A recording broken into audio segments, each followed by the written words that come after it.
Hey, Alabama basketball fans, we are back for another Blue Collar Podcast episode. Wish we had some better news to go over or things to discuss, but Alabama basketball in a little bit of a slide at the moment. But as always, we are here. We're going to discuss the ramifications from the prior games. We'll take a look at what we have coming up. And as always, I'm your host, Michael Subban from Tide Hoops History, and joined, as always, by Emilee Smarr of the Tuscaloosa News and TideSports.com. Emilee, how are you doing this evening? I'm doing okay after last week. I actually have no idea what happened last week. We're just on to a new one and a better one. Yeah, Clean yeah. slate. I think that's probably a good way to put it because I think there's a lot of people that kind of share that sentiment. They're just a little surprised, obviously, with the outcome. I mean, in retrospect, when you look at it, at Vanderbilt, you still had opportunities to win. Tough loss. That one's understandable. The one Saturday night, yeah, that's got a lot of people scratching their heads. So let's not beat around the bush. Let's just kind of go into it. Let's dive into the two SEC losses. I mean, from a historical perspective, people don't want to hear this, but unfortunately, this is the worst start in the SEC play under Nate Oats since his first season, which is totally understandable given a roster they inherited. You didn't have the transfer portal, all that. But Alabama has not started 1-2 in the SEC since the 2019-2020 season. I know when we did our SEC preview, we had not anticipated this. The only thing you and I both identified was we thought Vanderbilt would be a swing game. Maybe we just took for granted Texas. What are your thoughts now? How do you feel about the team? The actual impact of these two losses, again, the Vanderbilt loss and now the Texas loss. Just give me your gut reactions on both. I think that we still have a lot of questions about the overall health of this team just because of the random spurts that have happened on the injury reports thus far since those of I think that's always really interesting to see how much the injury reports change once they have to report two times a week, and then you just kind of have some random guys pop up out of nowhere, which is what happened over the course of these last two games. I don't think that anybody necessarily expected for Latrell Reisel to be out against Texas, but of course he ends up on the injury report after a pretty brief explanation by Oates of just kind of his injury status. It didn't sound like anything that was going to be too impactful, but then you go back to Vanderbilt, not only not having Aiden Sherrill, who was a game time decision that game, but also losing LeBaron File on that entire second half. Not that he had the greatest first half to start with those early turnovers. I don't necessarily think that this team should be in panic mode right now. I think that the vibes are just off. Because I don't think that I genuinely do not think that they expected to go into Vanderbilt and lose. I think that they thought that this whole streak was going to keep rolling through, those early games of SEC play, because you haven't even really gotten to the huge contenders yet that are on the way down the schedule. This is kind of supposed to be a restful stretch for Alabama, if anything, which should have been helpful considering how strong that non-conference schedule was. But now I think that we're sitting here asking, okay, is it worth scheduling this gauntlet of a non-con schedule if it comes at the cost of all of these injuries that Alabama has to start conference play? I think what's kind of surprising, and you touched upon it, the injuries. Yes, they had injuries, and it was a gauntlet of a non-conference schedule, but they still got through it relatively as about as well as you could. I think a lot of people assume that once you got into SEC play, yes, there's some really good teams on there, but maybe you'll have a few more breaks. It doesn't appear to be the case. I'm still as perplexed as you are in the sense that Alabama dealt with multiple lineups, multiple injuries through the non-conference schedule. They are continuing to deal with it now, but it just, I don't know, it's something just seems to be missing. I don't know. When you were watching it last night, as we record this on Sunday, when you were watching the Texas game, when I was watching it from my vantage point, the team just seemed to half step slow. I don't know if that was from, like you mentioned, was it from a health perspective or preparation perspective? The Vanderbilt game was late. It was human. They got back late. They just seemed to half step slow. And then I think Texas, to me, just played with a much greater sense of urgency. I think even Oates touched upon that in the post game press conference. What are your thoughts about that? Yeah, I mean, I think that it's just like Oates kind of alluded to earlier in the week, where he said that he was expecting a tougher Texas team after having that loss at Tennessee, which I think that they expected to come out with, but also starting the season with a loss at Mississippi State, which is coming up for Alabama this week. And I also think that maybe came from a perspective of him just knowing where this team is at mentally. He said that he's not seeing this winning effort that he wants to see out of these guys. And that resulted in a couple of spiels and tangents during that post-game press conference. It seems like he's just really disappointed in the connectedness of this team as it pertains to just building a winning culture, or at least keeping a winning culture. And I'm not necessarily sure if that's the result of frustration due to all of these injuries, or just the fact that you do have a good portion of this team that is younger. Even LeBaron Fallon, he's only a sophomore, but he feels like a veteran for this team because of just how important and instrumental he is. And London Jemison even spoke on wanting the team to feel more connected moving forward. So Oates said he thinks it is more so a result of not really having a vocal leader on this team. And I think that that's fair. I asked him that question a few months ago during the press conference before the season began, where he wanted to see that where he wanted to see that leadership come from. And I think we saw the result of what happens when you don't have Latrell Wrightsell on the floor last night, because regardless of whether or not he's in a slump, he's a great voice to have, just in to be the calm in the chaos. Houston Millette, it wasn't his best night, but normally he's kind of a coach from the sidelines. It seemed like more of a quiet night from him in comparison to other guys. But I think that, you know, this is obviously reading between the lines, but I think that there's a level of disappointment with LeBaron Fallon here lately. Yeah, I was going to ask you the tension level in both the post game press conference last or Saturday night, and then maybe even in the pregame press conference that you've attended with Oates. What It doesn't seem like it's been a very fun environment to be around. That's just my take. Just watching the video, I can only imagine the tension levels in person. But am I reading the room correctly on that? Oh yeah, you're reading the room correctly. Yeah. It's been pretty icy in those rooms, with the exception of Memorial Gymnasium, where it was ridiculously humid and hot, and then immediately chill in the post game press conference. So Well, it's been a well, great time, great start to the new year. and again, and this is just your own observations on what you see because you cover the team on a day-to-day basis. You're around them a lot more than just your average fan. I mean, a lot more than me and anybody else who goes on and message boards and spouts all this stupid stuff like the Oates experiment is over and things like that. Just ridiculous.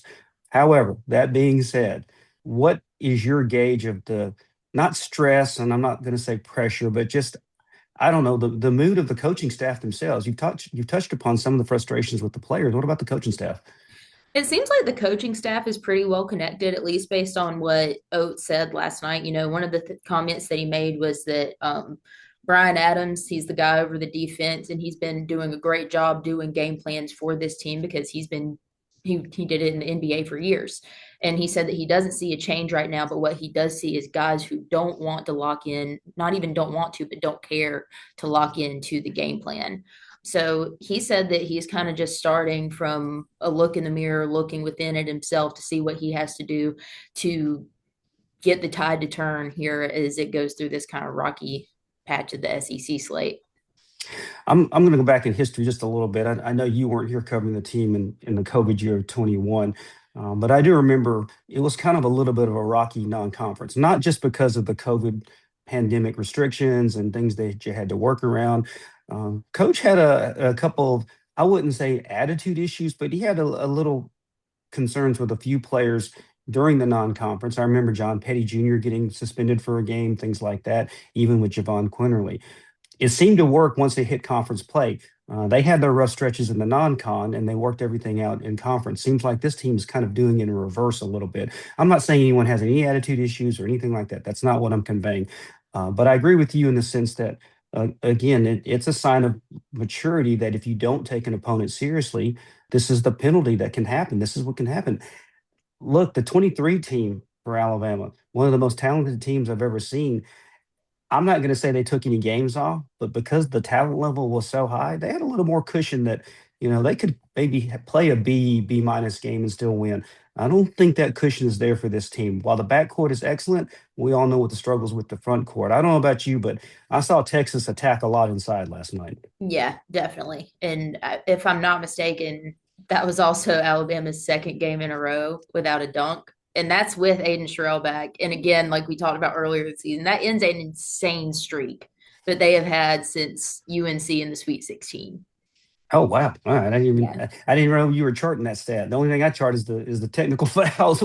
Yeah, see, I chart a lot of random weird things. Like I'm currently in the middle of charting the duration of every game going back to, I think that I'm at the 2021-22 season now. So I think I'm just Yeah, going to go all the way back to the start of the Oats era. But I think for the games that seem pretty long, you're going to have a common denominator. You're either going to have Don Daly or Doug Shouse as part of the officiating crew. I'm pretty much going to guarantee you that, or at least they're going to be in 85% of them as far as yeah, if you're this charting the week there's length of the some game. interesting trends so far. We're trying to determine the impact of the coaches challenge, I think. But I think that I'm just going to be extra. Okay, so let's do this. We're not going to break down like leading scores and things like we normally do because I just want to get your thoughts on what is the urgency level now that you put on these two back-to-back road games coming up? It's going to be 2 weeks before Alabama's back in Coleman Coliseum. Yeah, I think that these are must-win games at this point. Not that any game isn't a must-win game. That should always be the goal. But I don't think that Alabama really has a choice because, I don't think that anybody was expecting for them to come out of this conference schedule unscathed, right? The SEC is tougher than it's ever been, but you lose a little bit of cushion for these games down the road in February against Florida, against Auburn, against Tennessee, even though Tennessee is not necessarily what everybody thought it would be at this point. Yeah, you can't really. Oklahoma was one of my swing games, but I don't really think that you can afford to take any chances here this week going on the road. I know we both kind of bet the same. We predicted 14-4. You had Oklahoma's to swing, and I think Vandy. I agreed about Vanderbilt. I in no universe had them losing to Texas and starting 1-2 in the conference I play. didn't either. Yeah, Yeah, I mean, I don't think anyone would imagine, especially even after the non-conference schedule they played, that Alabama would be tied with what about five other teams for next to last place. I don't think anyone saw that coming up at the moment. And just like everyone predicted, Vanderbilt and Texas A&M would be the only two unbeaten teams after 3 games. I don't think anyone saw that either. All right, so let's kind of wrap it up with just this. You touched upon it now, but give me the reasons why fans don't need to be jumping off the ledge so early in the season. I think that having one of the nation's best backcourts is always going to be kind of the backbone of this team, for lack of a better term. You know, as easy as it is to just kind of look at the box score and think, okay, if Alabama did this, this, this, and this better, other than rebounding, why couldn't they have pulled out a win against Texas? It's easy to kind of want to hit the panic button, but at the same time, this isn't anything that hasn't happened before. I think that it's just a very testy time with the loss of football. You know, now it's bleeding into basketball where everybody I think thought we might have a little bit of peace, especially since, like I said, this earlier part of the conference slate is softer, if you will, for lack of a better term that I should probably definitely use. Um, so I think that, it's just not what people expected.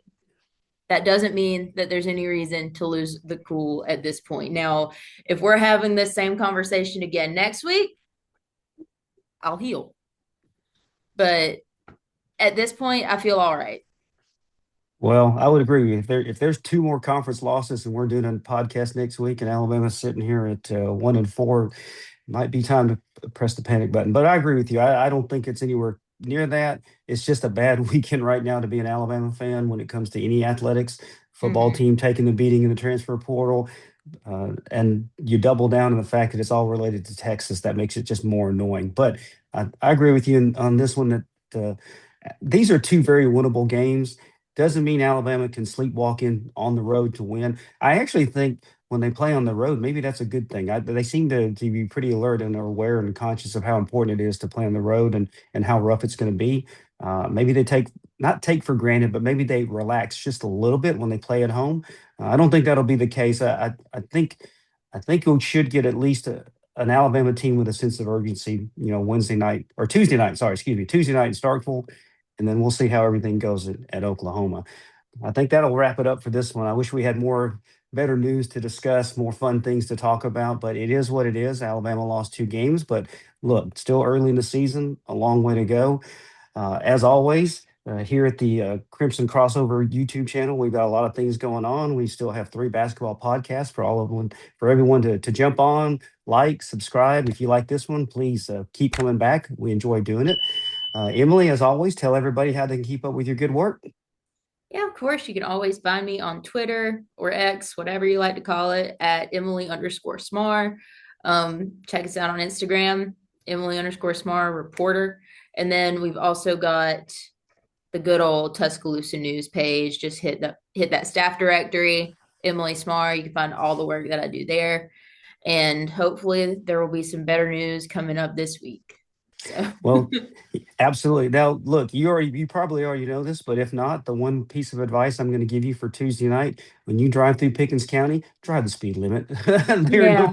They are notorious for those speed traps there in Gordo and Reform. So I don't know if they try to plan their monthly budget around when Alabama plays in Starkville for football or basketball, but I'm sure they get a little extra money whenever that happens because I have known many of people that have gotten pulled over and gotten the dreaded speeding ticket in Pickens County. So, all right. Well, that'll do it for us for this episode of the Blue Collar Podcast. As always, she can't say it, but I will. Roll Tide, and we will be back again soon, hopefully with better news to discuss.